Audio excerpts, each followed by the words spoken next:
Hello and welcome to India Tonight.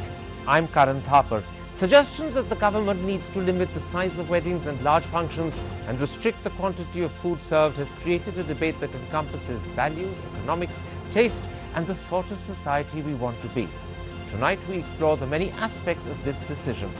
With me, a member of the National Advisory Council, Harsh Mandar, former Deutsche Bank wealth manager and founder of Big Indian Wedding, Ashish Abrol, and Congress MP from Andhra Pradesh, Arun Kumar.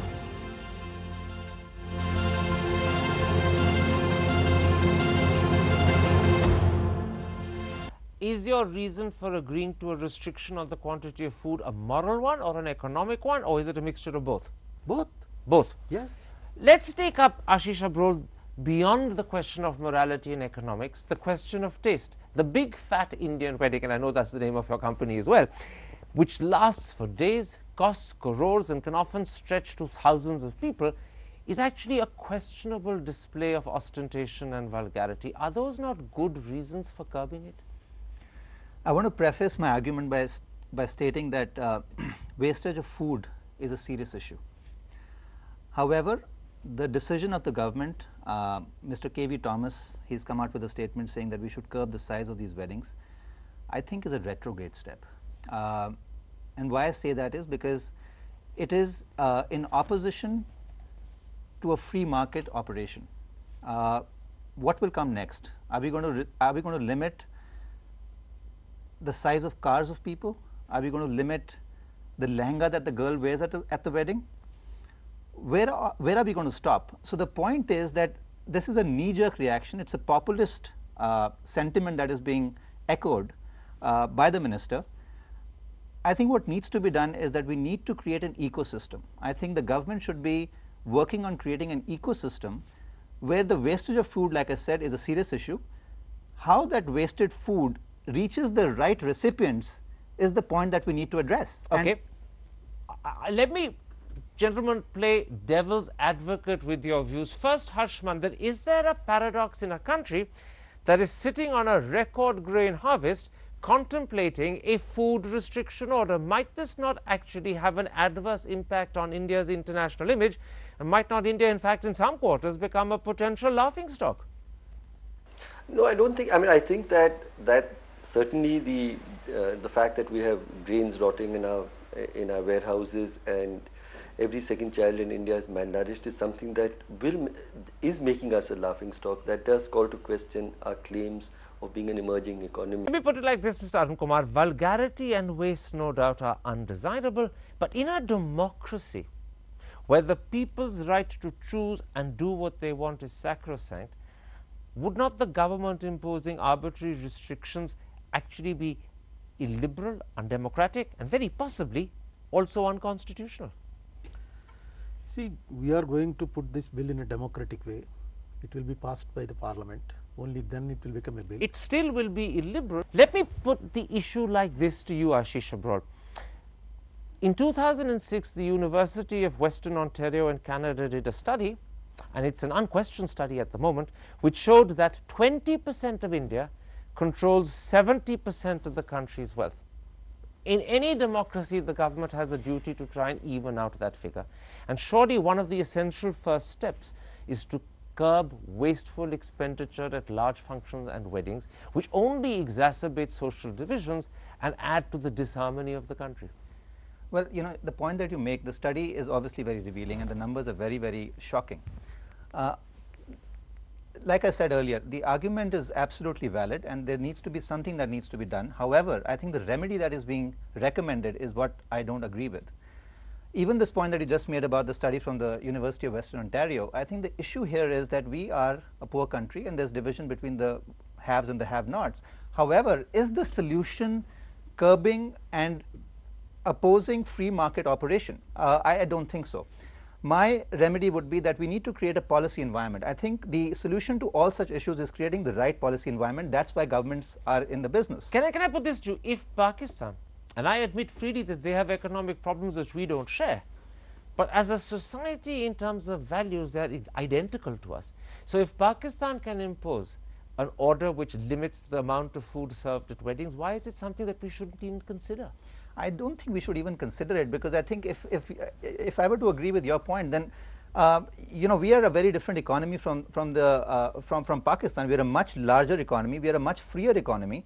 We are a far more open and liberal economy. So I don't think we should be comparing India and Pakistan. Pakistan is a much smaller economy, and I think this is a knee-jerk reaction by a much smaller neighbor, which is not going in the right way in any case. We're talking, Harshmandir, about a trade-off between materialism on the one hand and I suppose what you can loosely call values on the other. Now the problem is this, that India wants to grow at 9, maybe 10%. That's the admitted goal of the government. It's one that the country shares. But if you want to grow at that rate, you have to permit people to create wealth. And people who create wealth will want to spend it. Some will want to show off.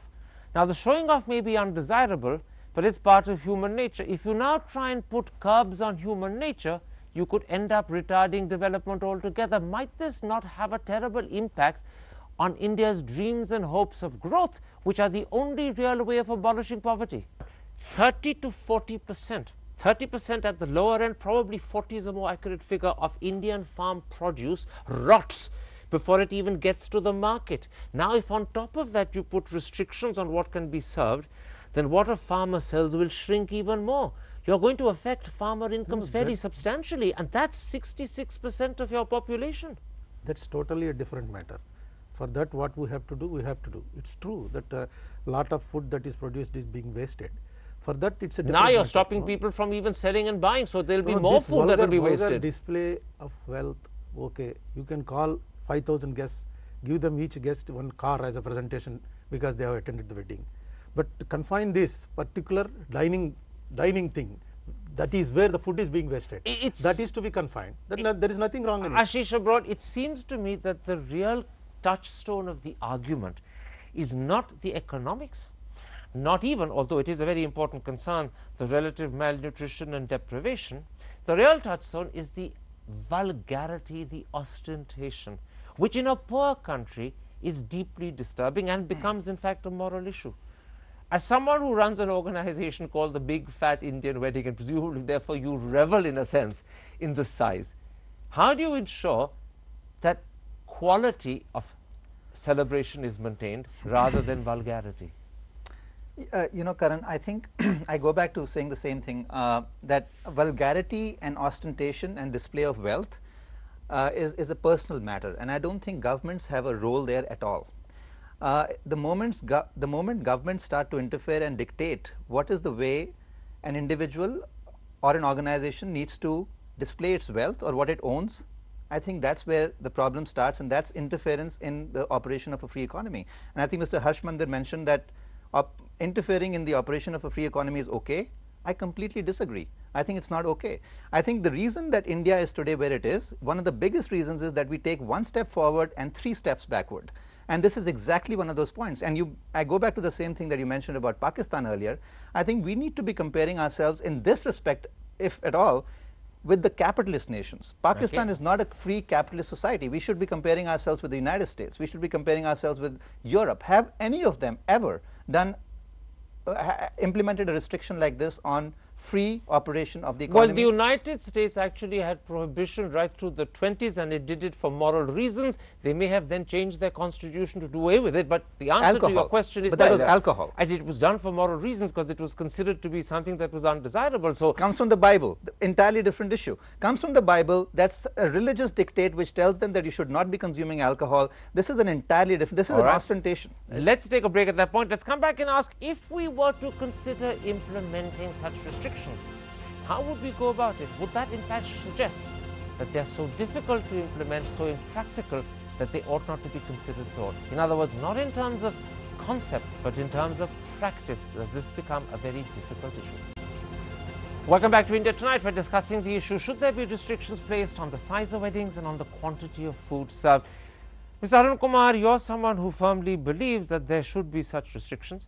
I put it to you that even if one agrees in terms of concept, in terms of practice, this becomes very difficult to implement, because it will lead to police monitoring weddings and celebrations, which will in turn lead to avoidable harassment or to India becoming a police state. Do you really want police knocking on doors to check how many people you've invited for dinner or what you're serving?